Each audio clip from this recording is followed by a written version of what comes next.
Hello everyone, আসসালামু আলাইকুম। সবাই কেমন আছেন? আপনাদের সকলকে আলহামদুলিল্লাহ আমি অনেকটা ভালো আছি। তো এখন আমি রওনা দিয়ে চলে যাব শপিংয়ের উদ্দেশ্যে। তো ফার্স্টেই জুম করে দেখালাম, এটা আমার কলিগ ছিল।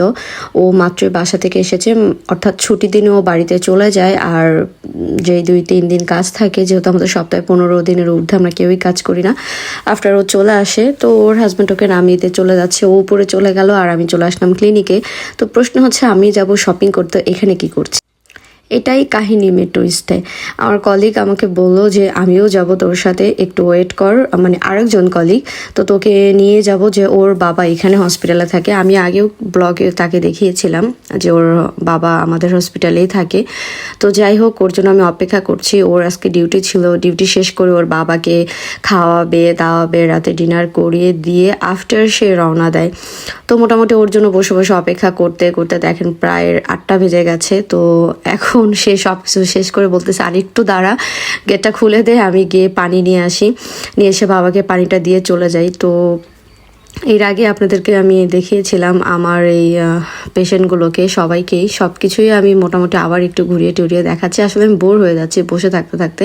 তো এর মধ্যে আমার এই রুগীটা সবসময় চেয়ারে একাই বসে থাকে, তার হাত পাগুলোও মোটামুটি বারবার করে আমাদেরই নাড়াই দিতে হয়। তো আমাকে হঠাৎ করে দেখে বলতেছে, জানা জানা এদিকে আয়, আমাকে একটু চেঞ্জ করে দে। আমার হাতটা পরে একটু ঠিক করে দিলাম, আবার এসে বসতেছে, অপেক্ষা চলতেছে।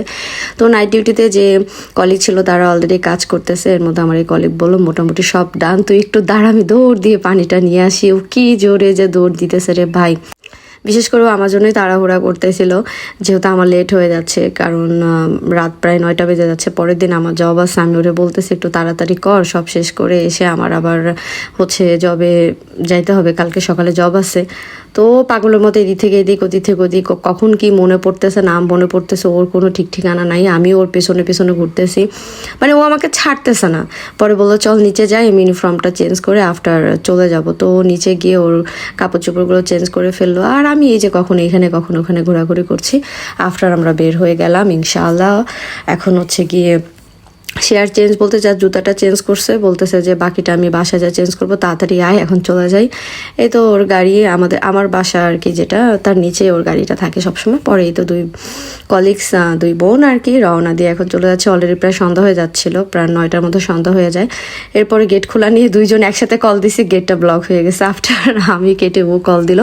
এই তো দুজন বকবক করতে করতে মোটামুটি আমি লিটলের কাছাকাছি পৌঁছে গেছি। যাইতে আমার জাস্ট 3 মিনিট লাগছে, বেশি সময় লাগেনি।